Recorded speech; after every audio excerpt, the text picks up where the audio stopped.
ንጉስ ዳዊት የእስራኤል ንጉስ የነበረ የአምላክ ወዳጅ የነበረ ከፈጣሪው ጋር በቀጥታ ይነጋገር የነበረ ንጉስ ነው።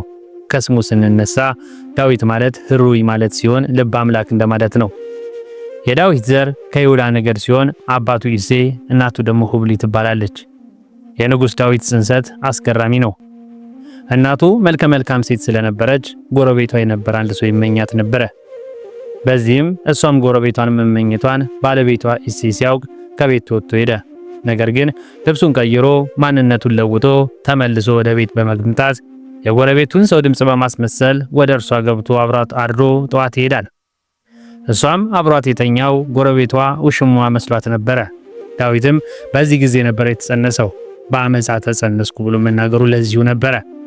ዳዊት ተወልዶ ከፍ ካለ በኋላ የአባቶቹን በጎች በመጠበቅ ሲያገለግል ቆይቷል። አምላክ ዳዊትን እንደ ልቤ የሆነ ፈቃዴን የሚፈጽም በማለት የሚገልጸው ነቢየ እግዚአብሔር ዳዊት ከአምላኩ ያገኘው መንፈሳዊ ሀብታት ነበሩት። እነርሱም የዳዊት 7ቱ ሀብታት እየተባሉ የሚጠሩት ናቸው። ሀብተ ትንቢት፣ ሀብተ መንግስት፣ ሀብተ ክህነት፣ ሀብተ በገና ወይም ሀብተ መዝሙር፣ ሀብተ ፈውስ፣ ድል የመንሳት ሀብት ወይም ሀብተ መእዊ እና ሀብተ ኃይል ተብለው የሚታወቁት እነዚህ ሀብታት ያገኘ የእግዚአብሔር ወዳጅ ነበረ። በመቀጠልም ዳዊት የሚታወቅባቸው 7 ስሞች የሚከተሉት ናቸው። የዋህ፣ ጻድቅ፣ ንጹህ፣ ብእሲ እግዚአብሔር፣ ነቢየ ጽድቅ፣ መዘምር እንዲሁም ልበ አምላክ የሚባሉት የሚታወቅባቸው ስሞች ናቸው።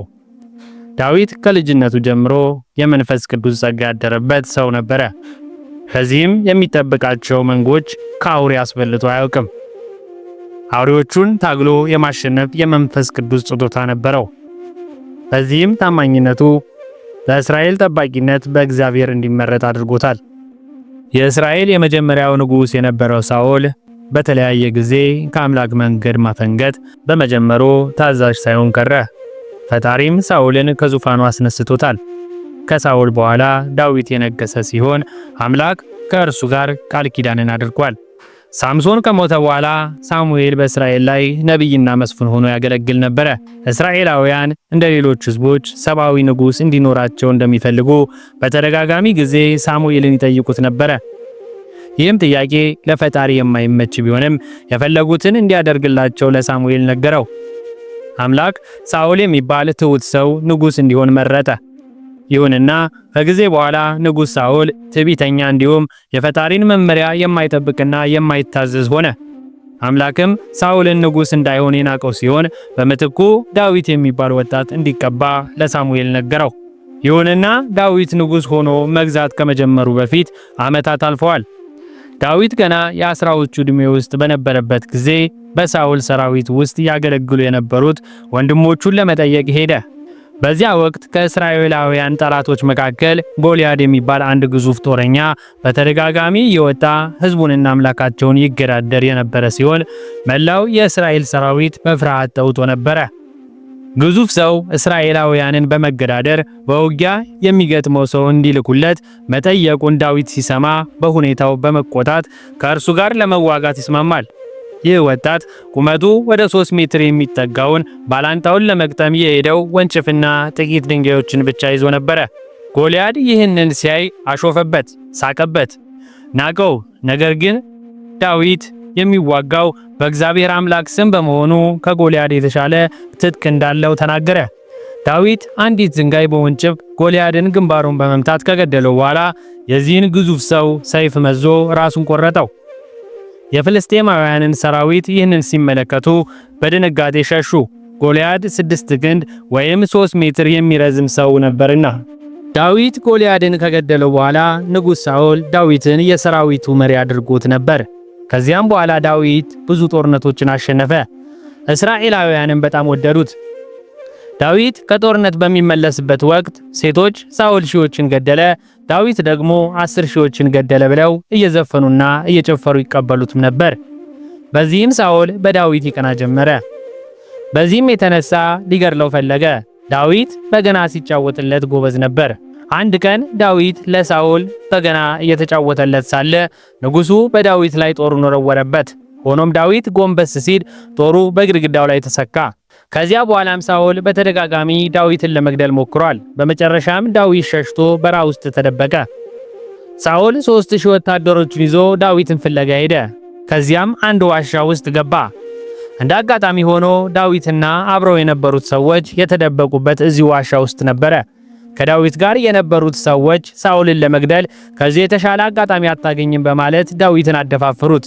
በዚህም ጊዜ ዳዊት ቀጥ ብሎ ወደ ንጉሱ ሳኦል ተጠጋና የልብሱን ጫፍ ቆረጠ። ሳኦል ዳዊት ምን እንዳደረገ አላወቀም ነበር። በኋላ ግን ዳዊት እግዚአብሔር ለቀባው ንጉስ አክብሮት ባለማሳየቱ በጣም አዘነ። አብረውት የነበሩትንም ሰዎች በሳኦል ላይ ጉዳት እንዲያደርሱበት አልፈቀደላቸውም። ከዚያም ድምፁን ከፍ አድርጎ ሳኦልን በመጥራት ሊገድለው ይችል እንደነበር ነገረው። ነገር ግን ከዛ በኋላም ሳኦል ዳዊትን ማሳደድ አላቆመም። ዳዊት ሳኦልን ለመግደል እየቻለ በተደጋጋሚ ምሕረት አድርጎለታል። እግዚአብሔር የቀባውን እኔ አልገድለውም በማለት ብዙ ጊዜ ይምሮታል። ሆኖም ግን ሳኦል ዳዊትን ማሳደዱን አልተወም። አንድ ቀን ዳዊትና የእህቱ ልጅ አቢሳ ተደብቀው ወደ ሳኦል ድንኳን ገቡ። የሳኦል ጠባቂ የነበረው አቤኔርም ተኝቶ ነበር። በዚህ ጊዜ አቢሳ ይህ ጥሩ አጋጣሚ ነው፣ ሳኦልን ልግደለው አለ። ዳዊት ግን እንዲህ ብሎ መለሰ፣ እግዚአብሔር ራሱ በሳኦል ላይ እርምጃ ይወስድበታል። አሁን ጦሩንና የውሃ መያዣውን ብቻ ይዘን እንሂድ በማለት አልፎታል። ከዚያም ዳዊት ሳኦል በሰፈረበት አካባቢ የሚገኝ ተራራ ላይ ወጣ። ድምፁንም ከፍ አድርጎ እንዲህ አለ፣ አቤኔር ንጉሡን የማትጠብቀው ለምንድን ነው? የሳኦል የውሃ መያዣና ጦር የት አለ? አለ። ሳኦልም እየተናገረ ያለው ዳዊት መሆኑን ሲያውቅ ልትገድለኝ ትችል ነበረ፣ ግን አልገደልከኝም። ቀጣዩ የእስራኤል ንጉሥ አንተ እንደምትሆን አውቃለሁም አለ። ከዚያም ሳኦል ወደ መንግስቱ ተመለሰ። ሳኦል ዳዊትን ይጠላው የነበረ ቢሆንም እንዳሰበው ሳይገድለው በመጨረሻም ሳኦል በጦርነት ሞተ። ከዚያ ብዙም ሳይቆይ ዳዊት አምላክ ቃል በገባለት መሰረት ንጉሥ መሆን ቻለ። የእስራኤል መሪ ሆነ። 30 ዓመት ሲሆነው ነገሰ።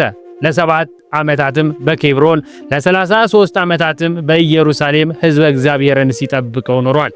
ዳዊት አምላክን ደስ በማሰኘት ይታወቃል። በዛ ልክም አምላክን የበደለባቸው ጊዜያቶችም ነበሩ። የኦርዮን ሚስትን ቀምቶ ኦርዮንንም አስገድሎት ነበር። ጉዳዩ ነቢዩ ናታን በምሳሌ ሲነግረው ፍጹም ተጸጽቷል። ማቅ ለብሶ አመድ ነስንሶ አልቅሷል። እግዚአብሔርም ንስሐውን ተቀብሎ ከፍ ከፍ አደረገው። በንስሐ ለምትገኝ ጸጋ ምሳሌ መሆን ችሏል። ዳዊት ንጉሥ ከሆነ በኋላ እግዚአብሔርን የሚያመልክበት ቤተ መቅደስን ለመስራት እጅግ ጓጉቶ ነበር። ይሁን እንጂ አምላክ ቤተ መቅደስ የሚሰራለት ከዳዊት ዘሮች አንዱ እንደሚሆን ነገረው። ቤተ መቅደሱም እየሰራው የዳዊት ልጅ የሆነው ሰለሞን ነበር። ያም ቢሆን አምላክ ከዳዊት ጋር አስደናቂ ቃል ኪዳን በመግባት ወረታውንም ከፍሎታል። ከዳዊት ዘር ከሁሉ የሚበልጥ ሥርወ መንግሥት እንደሚገኝ ቃልም ገብቶለታል። የኋላ ኋላ በኤደን ተስፋ የተሰጠው ዘር ወይም አዳኝ በዳዊት የንግሥና መስመር ይመጣል። ይህ አዳኝ በአምላክ የተሾመ የሰው ልጆችን ለማዳን የመጣው መሲህ ኢየሱስ ክርስቶስ ነው። መሲህ ማለት የተቀባ የሚል ትርጓሜም አለው። መሲሁ ለዘላለም የሚኖር መንግሥት ወይም መስተዳደር ንጉሥ እንደሚሆን እግዚአብሔር ቃል ገብቷል። ዳዊት አምላክ ባደረገለት ነገር ልቡ በጥልቅ ስለተነካ እሱን ለማመስገን ሲል ለቤተ መቅደሱ ግንባታ የሚውል ከፍተኛ መጠን ያለው የግንባታ ቁሳቁስና የከበሩ ማዕድናትን አከማቸ። በተጨማሪም በመንፈስ ቅዱስ መሪነት ብዙ መዝሙራትን ጽፏል። ዳዊት የእግዚአብሔር መንፈስ በእኔ ተናገረ፣ ቃሉ በአንደበቴም ላይ ነበረ በማለት በሕይወቱ መገባደጃ አካባቢም ተናግሯል። ሁለተኛ ሳሙኤል ምዕራፍ 23 ከቁጥር 2። በቤተ ክርስቲያን አስተምህሮ መሰረት ቅዱስን ዳዊት የሚያህል ነቢይ ወይም ምስጢር የበዛለት ማንም አልተገኘም። ከዓለም በፊት እንዲህ ነበረ በማለት እንደተናገረ እንዲሁም ከስነ ፍጥረት እስከ ዳግም ምጽአት የተናገረ እርሱ ነው።